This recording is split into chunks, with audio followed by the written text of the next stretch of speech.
Hello, everyone, and welcome to the Business Minds Podcast. I'm your host, Christopher Shaw, founder of BeInfinite.co, the company behind the Business Minds. On our podcast, we aim to get you one step closer to achieving your entrepreneurial level of success. And on today's episode is no different. We have a great friend of mine, a great mentor of mine, I might say, in the mental health field, Mr. Joe Corley. We know him as Coach. I don't know if you know him good enough to say that yet, but you will, because he's changing the game as far as mental health is concerned. And he started a new company, and this is the time and the space to turn it. So without further ado, let's get into it.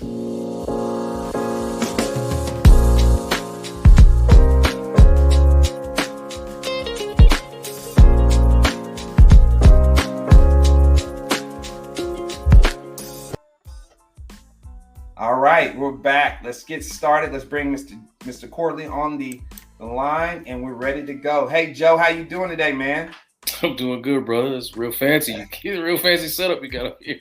Hey, we got it. We got to get one step ahead. You're gonna get there too, man. Joe, I'm super excited for you to be on here today. It's a long time coming, and I just love the work that you're doing. Before we even get started in the conversation, let us know who you are and why you believe you were chose to help people with mental health. So I'm Joe Corley, and who I am is someone who has 15 plus years combined experience in education and mental health. And it's just, we all are purposely made for something, and we all have a superpower, but not everybody is blessed enough to tap into whatever that superpower is. And through my own life experiences, I've gained an understanding of what mine are. And mine is compassion and empathy for others. And I'm just driven and purpose to do that. So that's what I do. And when it comes to the area of mental health, I just, it's just a calling. It's just a calling. Oh, man, that's exactly why exactly what you were doing, and you know why you're here, man. That's great. Now, me and you have known each other for a while, and when I first encountered you, I think it was on the court before I even went to whenever you were coaching my nephews, and you just always have an intense emotion about you, man, and I respected that because a lot of men they try to hide that, man, but you were always. You wore your emotions on the sleeve. And I think that's why a lot of people connected with you. So going into the mental health arena, man, it just seems like it's where you were always meant to be.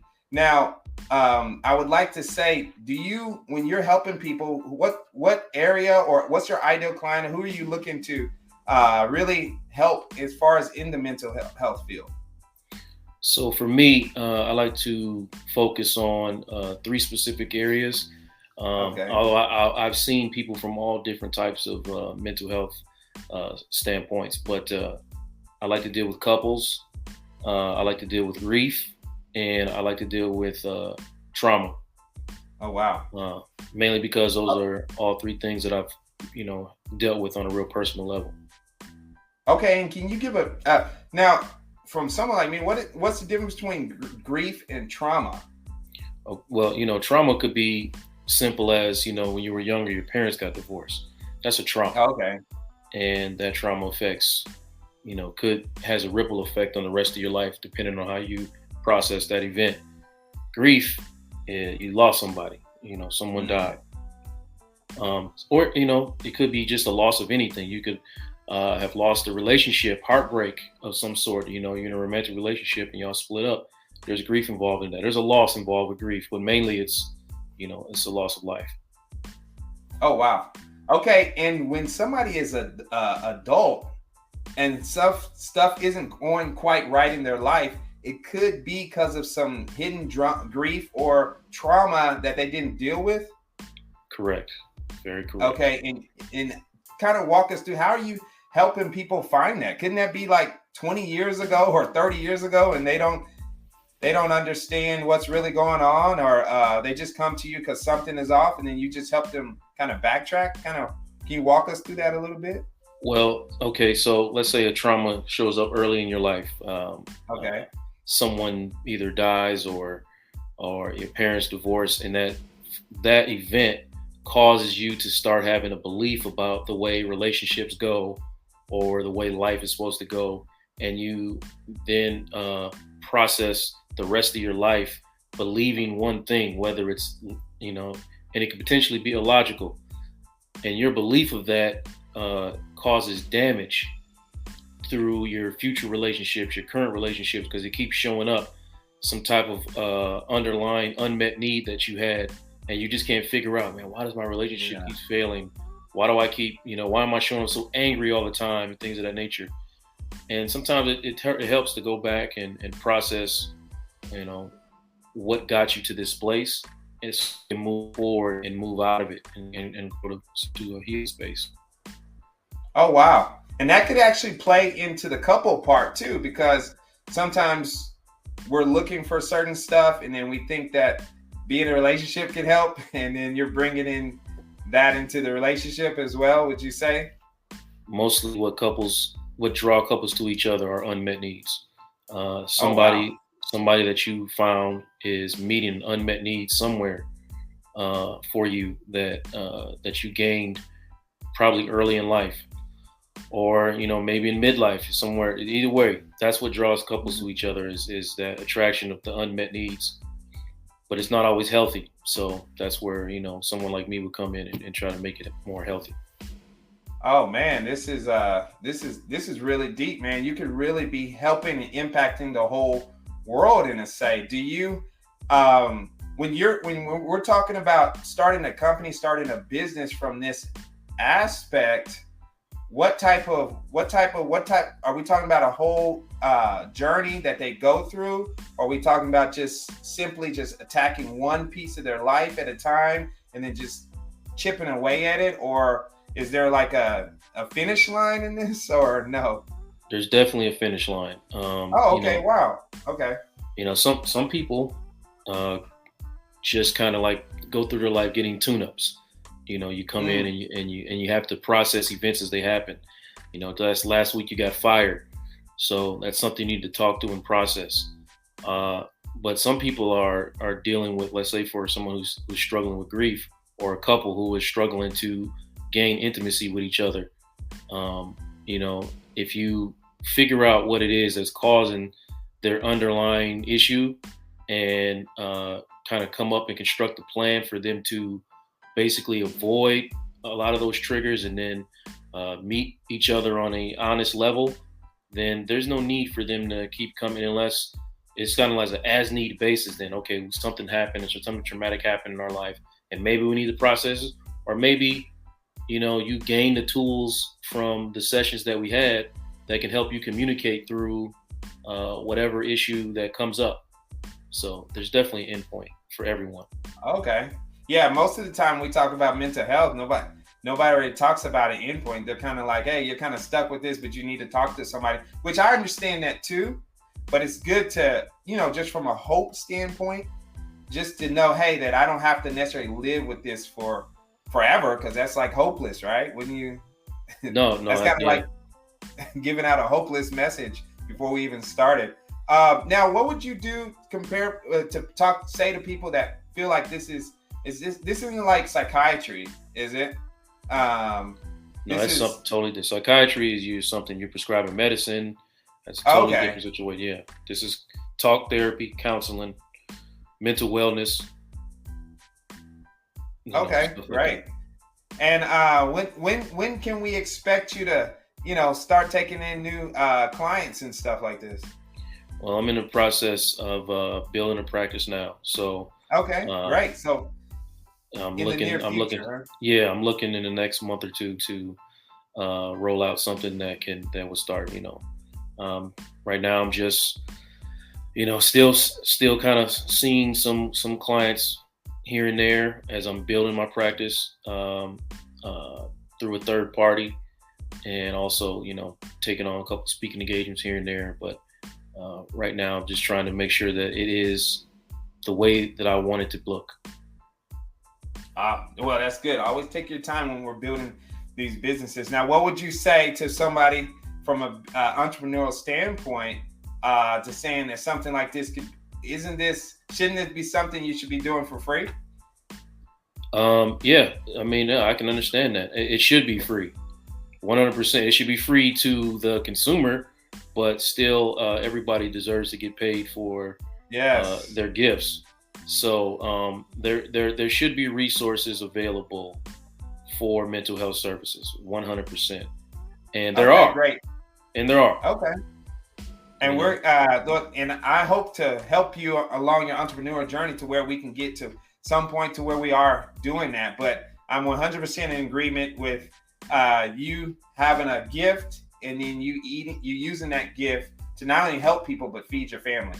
So I just kind of threw that wrench in there because a lot of people are always, this should be free because it's helping people. But I mean, how can you do something for free if you have a roof over your head? So. But I've done you enough do. things for free. I've done a lot for free. Okay, as you know, I've done a lot for Yes, free, I did. and I'll continue to do a Okay. lot for free. But there's some need to pay for your There's some pay for your needs. gift. Thank Yeah. you. And that's kind of speaking to our entrepreneurs out there who are watching this show, who have these strings that are being pulled. We can only do so much. And if we don't help ourselves and we're not pushing ourselves forward, would you agree, Joe, that we can't, it's going to be hard for us to really push other people forward, right? Like in order for you to start this practice that you're consulting, that you're doing, you kind of had to go through this process yourself to where you can even lead somebody and they can see the grass is greener on the other side, so to speak, right? Right. So for me, specifically to what you're talking about, you know, not being able to set those boundaries is what pushed me into this space to do mental health services, because I was out there, like you said, people pulling at my heartstrings, Yeah. and it caused me to break down several times over. And that's only because I didn't understand boundaries. And that business, you got to set boundaries in business here, or you're just gonna wear yourself out and let people take advantage of you.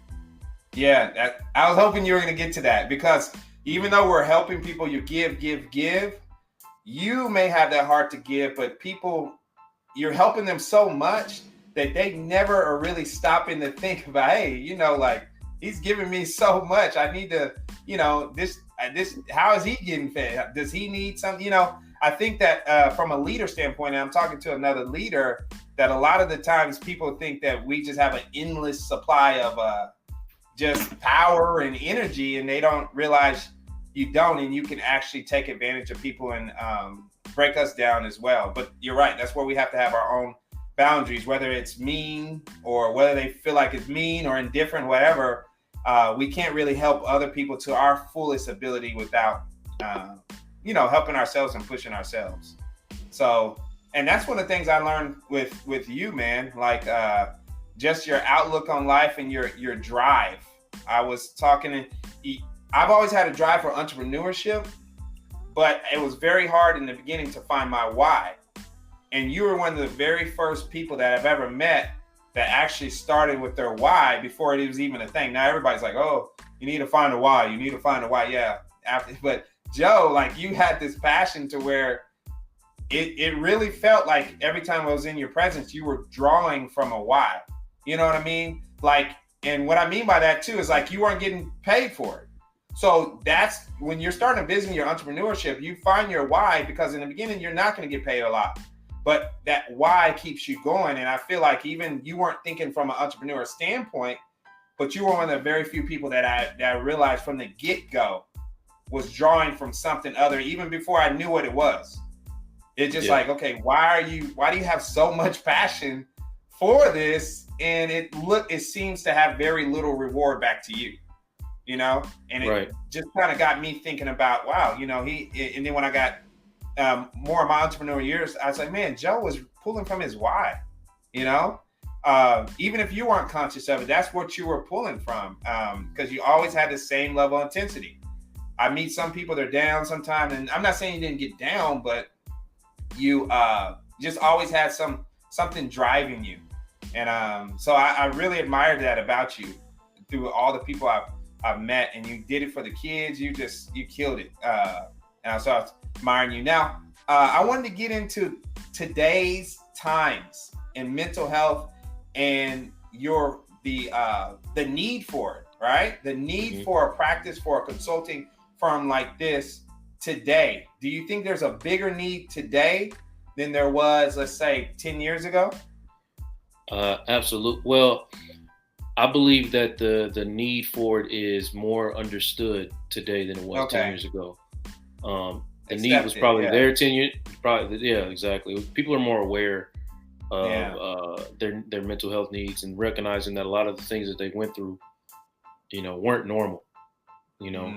But it was so commonplace. A lot of things that were happening 10 years ago to a person, you just kind of accepted it as, suck it up, or, it could be worse, or those type of things you're telling yourself to get through. But now people are understanding, like, man, this is, when that happened to me, such and such happened to me back, that wasn't normal. That really, and it's affecting the way I deal with my wife, I deal with my children. I talk to my people, my coworkers, the way I handle business. So yeah, I 100%. It's more needed today because more people are aware of today that these are mental health issues and not just, problems or crazy, so to speak. Just stuff we go through, huh? And I agree. Now, what do you say to the people that say that this new generation or the people today just need to suck it up? You just need to suck it up. We had to go through things too. It was tough back then. What do you say to people from, with that kind of mindset? I say that everybody needs to learn to be more vulnerable, because in doing that, you learn to gain empathy for other people. Now, the people that feel that way, if you are struggling and you are, of able body and able mind to go out and get treatment and get the help that you need in order to better your life, then you have 100% your responsibility to do that. So that's as far as I'll go with suck it up. You have a responsibility to your own mental health.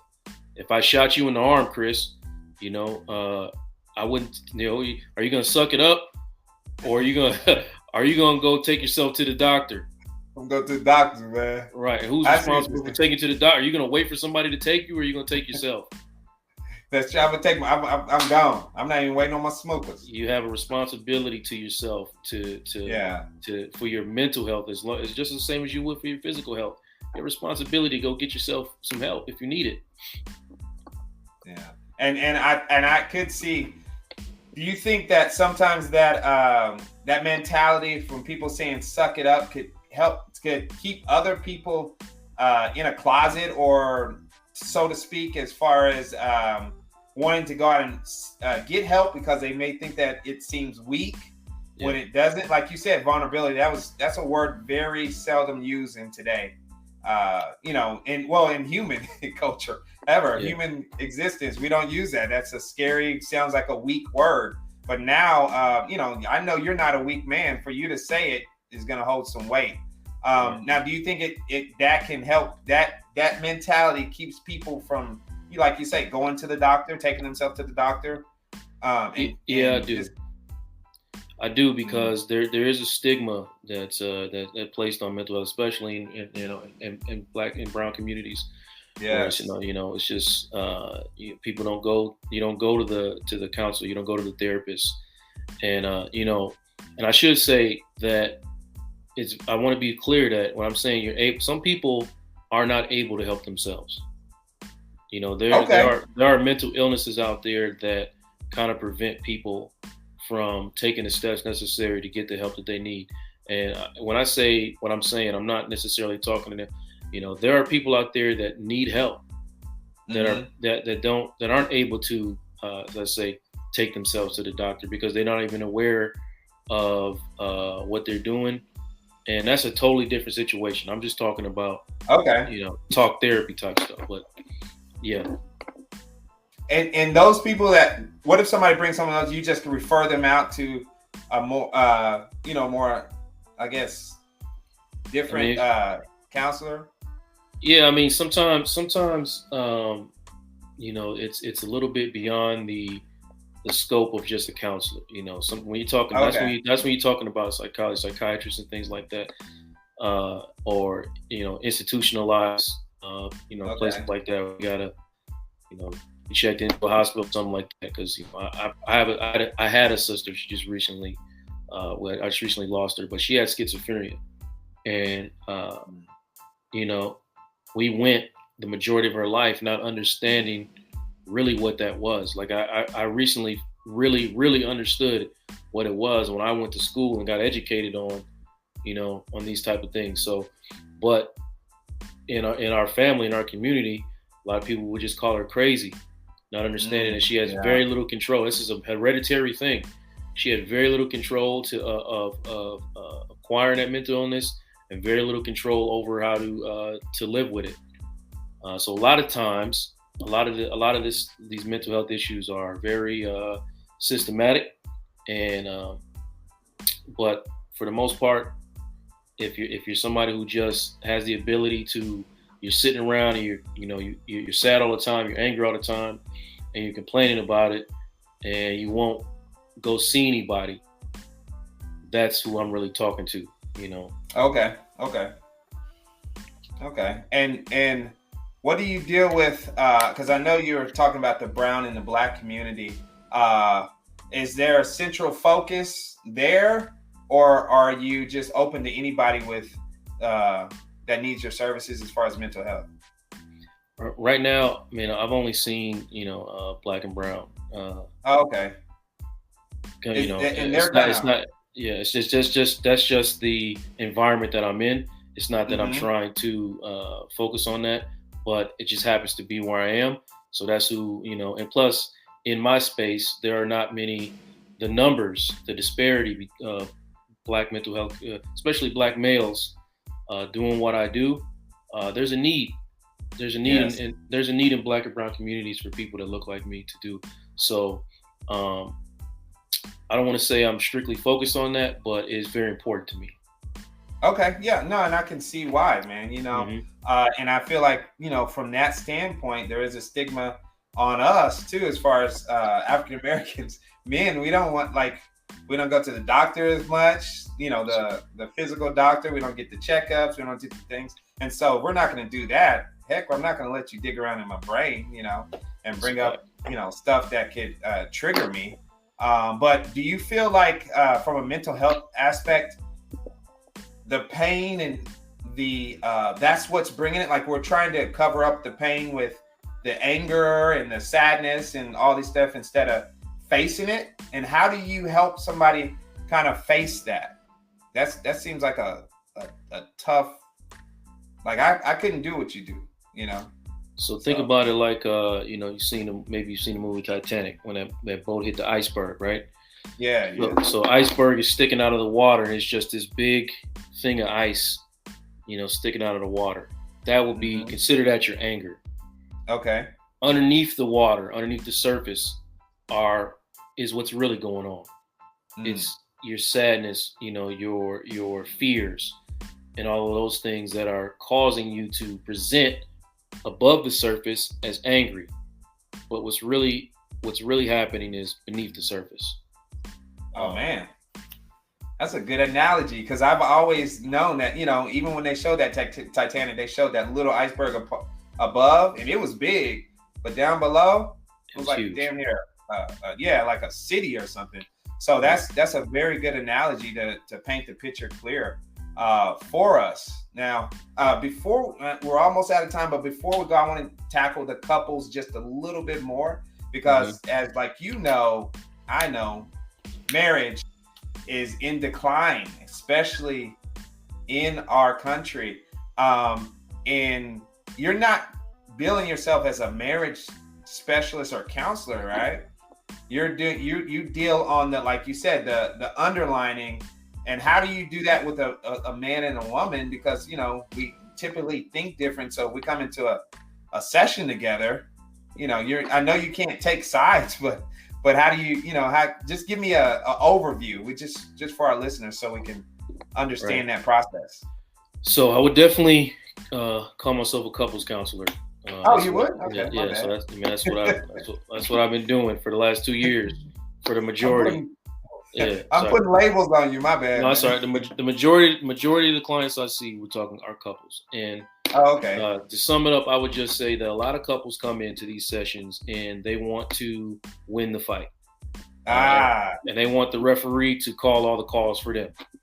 Like, give me all the calls. And so I immediately, I tell people, and I'm very confrontational when couples get counseling. Oh, good. If you're here to win an argument, I don't need to be here for this.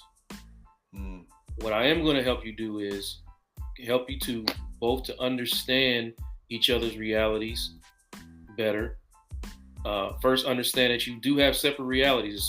Most of the time, it's not about who's right and wrong. Sometimes it's very black and white.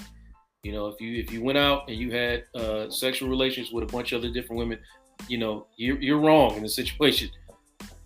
However, sometimes we're having arguments over stuff that is it's just two people not understanding each other's reality. So it's my job to one, help the communication improve, give the skills and tools so that couples know how to talk to each other, so that they're not triggering each other and causing an escalation in the conversations. And two, then understand each other's reality so that y'all can have a basic, just an understanding of, I see why you think things look that way, or I can understand why you see things the way that you see them. It's because of this, this, and this. Now we can talk. So that's how that works, Chris.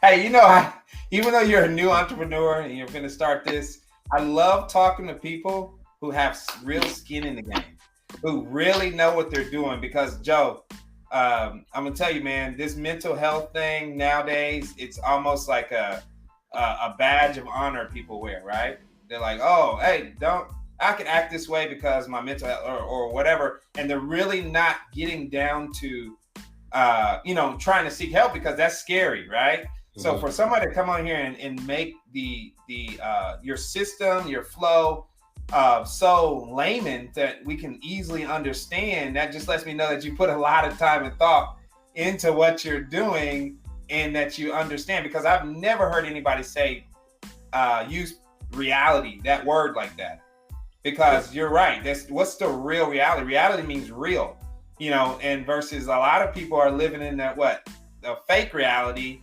and thinking that the world revolves around.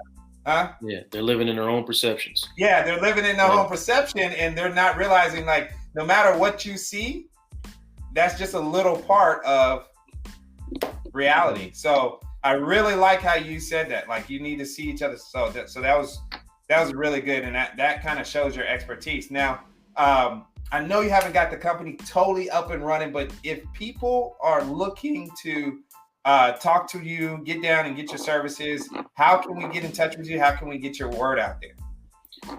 Well, right now, you can find me on Instagram. My podcast has an Instagram page. Vulnerability is the new sexy. My podcast, I like that. Yeah, my podcast is on YouTube. My podcast is on streaming platforms, Apple, Spotify, and things like that. And that's usually how people are finding me in the now. Okay. Very soon though, it would be much more accessible. You said I'm new to entrepreneurship. That is a fact. What I'm not new to is helping and compassion and empathy. Those things are not new to me. And on the same side of the street where you were saying I was tapping in my why, and you were like, wow, Joe was tapping into his why. We were having those same conversations. I was looking at you and saying, man, I think Chris is making me see that I should probably be getting paid something for this. All this stuff that I'm doing. Well, thank you, man. Yeah, no, I definitely, man. Like, and you know what? I say that, but I thought you were. All the stuff you were. I was paying to do all that. I was paying. Yeah. I was losing money. Money.